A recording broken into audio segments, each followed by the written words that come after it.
Mindset absolutely matters. I think it's so funny. I was actually coming on to talk about goals for 2024, because we set our daily intentions, we set our monthly goals, and we get going on to the next step. We look for the outcome goal, and then we set the progress points in order to reach the goal, or at least the intended goal. And so, we're getting into December, thinking about the upcoming year, and I was like, oh, yes, because it's time to, look ahead for 2024. What do we want? I was looking and talking about trusting more, and really looking at subtraction in my life, actually, in order to get the addition. Looking at different things of like, what can I pick up? What can I put down? Anyway, so I came to get on to do it, and then I was like, oh, wait a minute. Like, there's no power. There's absolutely no power. So first thing I do is I go to the little box, the power source box, to flip the fuses, flip the switch, see why I'm not getting power.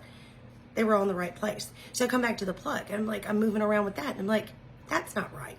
And then I go in and find out that something was disconnected, and I'm like, okay, well, how do I function in the whole? I'm getting so distracted of what my intention to do was, because I couldn't get power. There was no power. And then I realized, as I'm setting goals for 2024, it's really about the power source. Really, what are we hooking up to? Where are we getting that power? What are we radiating? What are we walking into?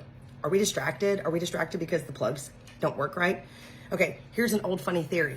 I used to think if there was an outlet that you could put a plug in it. It took me the longest time to understand that there's all these different measurements of capacity. I don't even know what they're called still, but I now know just because there's a plug there doesn't mean that you can hook something up to it.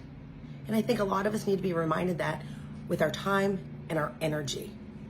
Just because it's available doesn't mean it's going to connect.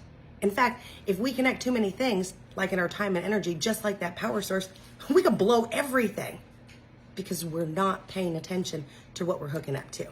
So, quick, short, just checking in to say, what are you hooking up to? What's your power source? What is the light that you're shining? What are the choices that you're making?